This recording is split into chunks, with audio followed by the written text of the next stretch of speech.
Well, by now, you know that the population of Kenya now stands at 47.6 million people. Actually, this is a jump of about 9 million people since the last census was carried out in the year 1999. The question is, what does this mean for our economic planners, and how would this impact the country going forward? Joining us tonight on Inside Government is Zachary Mwangi. He's the Director General of Kenya National Bureau of Statistics. He's going to help us understand what exactly does it mean that we have a population of about 47.6 million people, and could we have been more or even less? Thank you. Thank you very much indeed for joining us. The question that everybody now is raising, especially on social media, is the veracity of the data that you have presented to Kenyans. Number one, how genuine is this data? And number two, how clean is this data? Thank you very, very much. And I want to first assure you about the validity of the data. As we have been explaining before, we undertook the census. You remember that we did the census on the night of the 24th, 25th of August for a period of 7 days to 31st. And we covered the whole country. And this is 2 months, thereabout, before after the actual enumeration. Then we followed international best practice. We followed the UN fundamental principles of official statistics on how you analyze data. It is a very well-guided process. Population and housing census, we are now implementing what we call the 2020 round of the census worldwide. So what happens is that the UN normally generate manuals guiding countries about the process. And you also would recall that we started this process way back in 2016 because it is a process. You start with the pre-enumeration where you map the whole country into small enumeration areas to ensure that you will get total coverage in your census, to determine the number of people, census personnel, that you are going to recruit. We did that very successfully. Then come the enumeration period, we used technology, we did a digital census, then we have now developed the first volume. And this is a first in this country. It's a first in that after a period of 3 or 2 months, we are able to present to Kenyans the first volume, which shows the population of this country by national level, at national level, by county, and by sub-county, and by sex. So from where we stand as a bureau, we are very confident about the numbers that we've generated. Mm-hmm. So when you talk about this being volume 1, it means that there are many other volumes coming along the way? Yeah, you recall that that questionnaire did ask a lot of questions. In that first, what we are releasing today, or what we've released today, is the head count. So what has been released today is the enumerated population by sex. We've also released information that depicts the average household size at national level and at county level and sub-county, and also information about the land area and the density. Going forward, we are going to release information now, administrative units up to sub-locational level. The volume that we've released today is up to sub-county level. Then we are also going to release a volume that shows the population in terms of distribution, age and sex, the age cohorts. Then we are also going to release a volume that would show the population distribution by political units. That is the ward, the constituency, and also population distribution also showing the socio-economic characteristics of the Kenyan population. So that is work that is currently now ongoing. Then subsequent to that, we are also going to generate quite a number of thematic areas, reports. Therefore, like issues to do with education, so that we have module or a report showing the education attainment, education attributes. We're also going to show, to release a report on migration patterns, which is very key. We're also going to ICT, issues to do with agriculture, household. So we are going to have quite a number of modules generated from the census. Fertility module, mortality, all that. When should we expect the last report out of the national census? When we started this process and when we were engaging the public, when we were conducting the publicity and advocacy campaigns, we did promise the Kenyans that the first report would be after 3 months. We've done it in 2 months. So we are expecting that, and we had also said that the other reports would be ready by 6 months. So by 6 months, again, the Kenyans could expect the other 4 volumes. Then the more in-depth analytical reports, we had promised 1 year after the actual enumeration, and the enumeration ended on 31st of August. So we are still by 30th of August 2020, we should have all the reports ready. Timothy, why do you think Kenyans, on social media are raising questions about the population and housing census?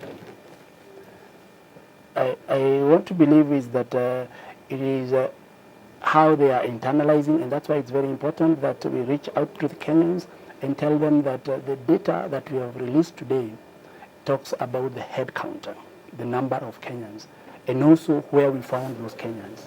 Because it is called a de facto census. Huh?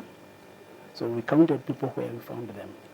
So we are going to also to explain to the Kenyans about the process, about the results, and they'll appreciate that we did a good job. When you go to social media, you find, a lot of people saying that, I was not counted. I was counted twice. There were these anomalies and that anomalies. And so the question then comes, how factual are the figures that you have given Kenyans? And are there probably maybe areas of omission and such? The process, as I had initially told you, is that it's a very well-guided process. We have techniques of data analysis, which analyzes the data the way it's supposed to be done. And it is like for any statistical operation. You collect the data, again you analyze the data, you evaluate the data, and you do a lot of statistical tests on the data, and I can assure you that the data that we have released today it's robust, very high quality, and after we have analyzed all this data, we do make provisions where we even allow access to when we anonymize the whole data set, there will be a percentage that even made public so that people can interrogate the data. Could there be some people who are still in Kenya when the national census was taking place, but they were never enumerated? We got very good coverage in the census because we got a coverage of nearly 99%, which is a very, very good percentage. When you have 99% coverage, so the one, actually it's supposed to be 0 point who are not counted, which is expected. So anything statistical, when you talk about statistical significance, I want to believe that in your graduate school, they told you about 95%. No? So we are confident as a bureau that the coverage was very good. We've done a good job in analyzing. And I also want to assure you that in the whole process, we had even international observers who monitored the process. We had other statistical agencies or national statistical offices in Africa coming around to see how we conducted the census. And we even subject the data and subsequent processes to independent evaluation as we move forward. So here we are. We know we are 47.6 million people. So what? It is key because 47.56 million Kenyans, that is very good information for planning purposes. There are very many uses of this number. The issue of the planning. We as a bureau are supposed to ensure that we produce credible numbers that would help the users meet their needs. So our responsibility as a bureau is to ensure the credibility of the data that we produce so that we can promote the issue of evidence-based decision making so that the users would then make decisions out of these credible numbers in their various uses of their data. Mm-hmm. Yeah. If I can take you back to 2009, when the last census was done, and there was a lot of political reactions, especially because it was coming at a time when we were redrawing our boundaries. The 2019 census is also coming at a time when there is a lot of calls for a referendum, if you like it, and when we are 2 years shy of the 2022 elections, how do you think this is likely to shape the political spectrum going forward? You see, you look at the census in this country has been done at a specific time. The periodicity, we normally do the census in one of the very few countries in the world that have done a census after every 10 years. And not only that, at the same time, in August the 24th, 25th. So when you look at 1969, we did it in August, 79 in August, all the way to 2017. So we maintain that periodicity so that we can conform with what is recommended at the global level, at the UN level. So the consideration of the uses doesn't influence the timing. So the numbers would influence certain decisions, but our responsibility and our mandate is to ensure that the census is done after every 10 years. Mm-hmm. Yeah. In 2009, we recall very well that there was a lot of storm, and people are saying that the reality on the ground was completely different, from what we were told by the statistics agency, and they were saying that some truth were not told because of the elections, that were coming. How far from the truth could this be this time around? What I want to reassure Kenyans is that we did a transparent, open process. We started by doing the cartographic mapping. We engaged the leadership, the wananchi on the ground. The recruitment was done, and the people who counted came from those localities.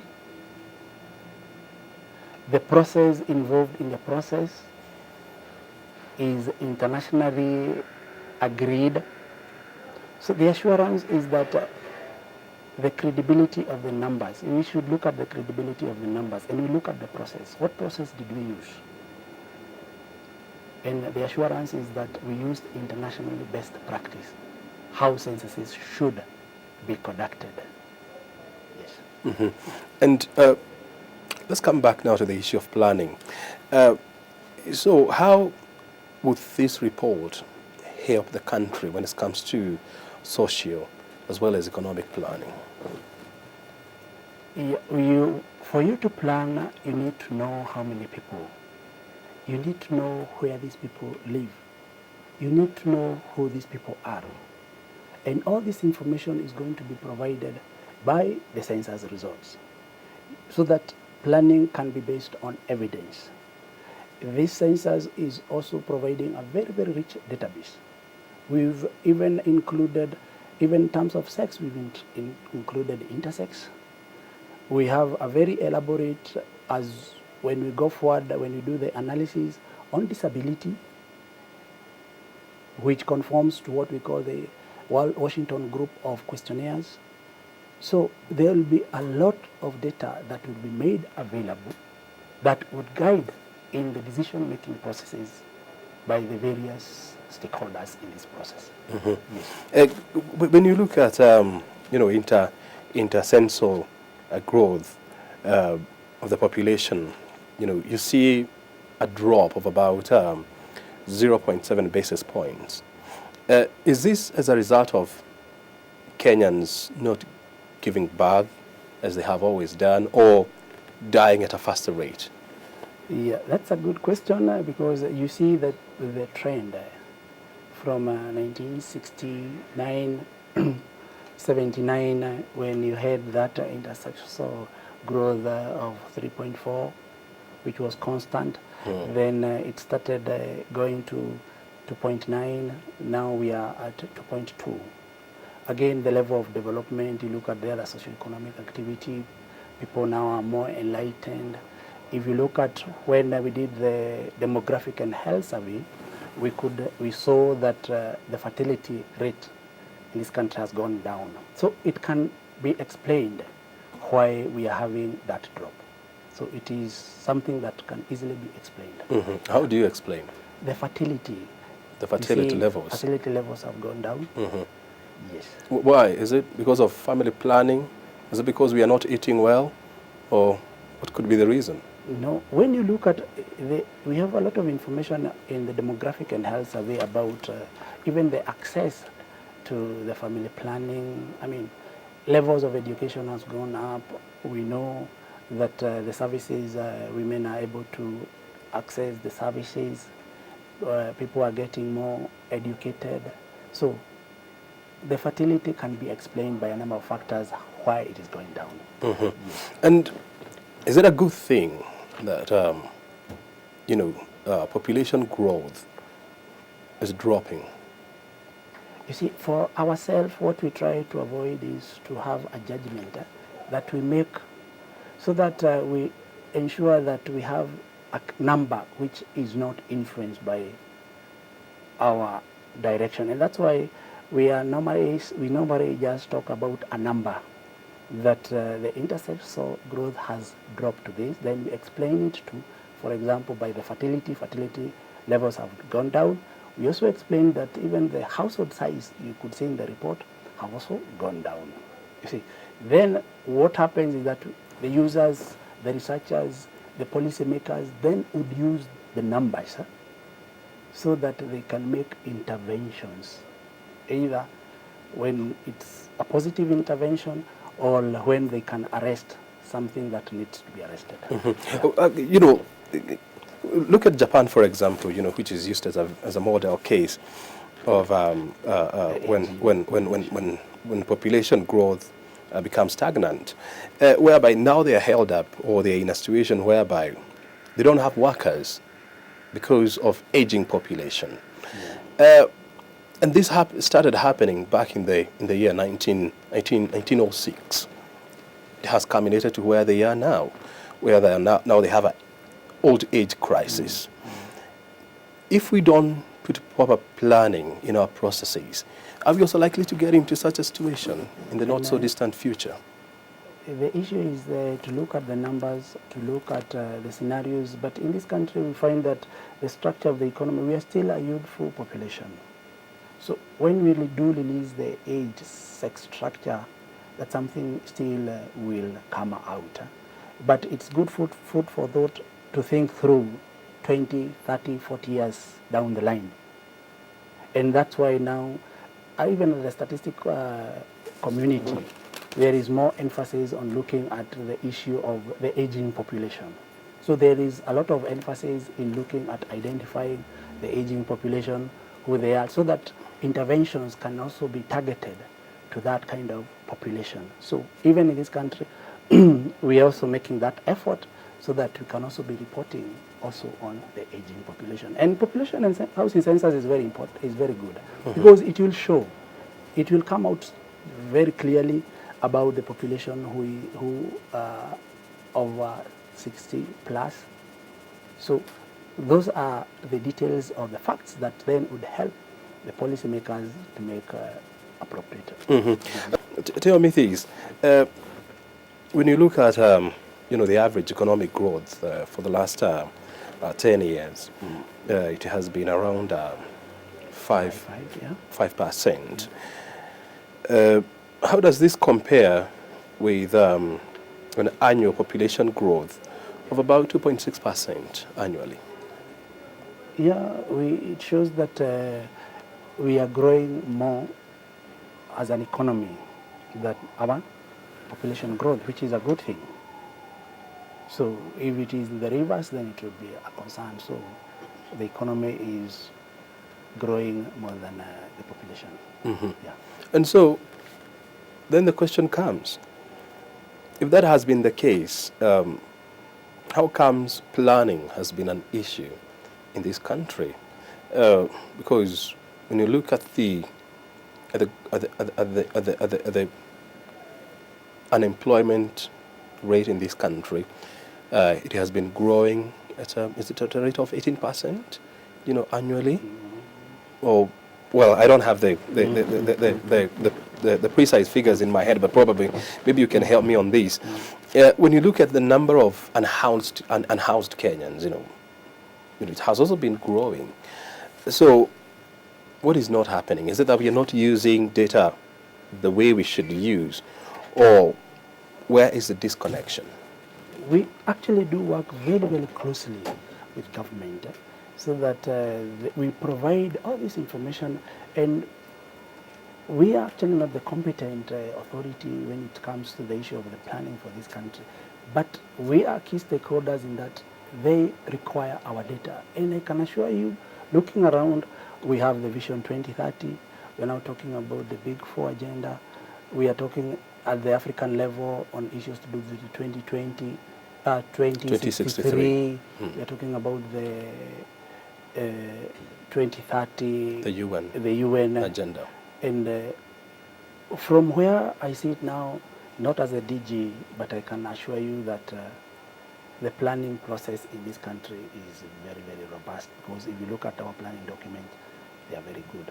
But I had mentioned that, you see, our responsibility is to ensure that we provide information such it can inform in the planning process, then also the information that can help in the monitoring and evaluation of development processes or programs. Annually you also give what you call the economic outlook and economic survey outlook. And this is a practice that you have done for a long time now. Tell me this, if we were to reduce the levels of poverty in this country from the current 36 point something to, let's say, about 5%, by what margins our economy is supposed to grow? Yeah, the economy to be sustained at the 5% would then, there is a correlation of how poverty would be reduced. But I think the most important thing is the issue of the intervention that government is putting in to ensure that poverty is going down. And what we've done as a bureau is that we've introduced a tool or an instrument that is going to be measuring poverty on an annual basis. Instead of waiting for that periodicity of 5 years when we do the Kenya Integrated Household Budget Survey, we are now doing continuously. So what would be happening is that we would be producing data on a yearly basis that will be showing the position in as far as poverty is concerned. Yes.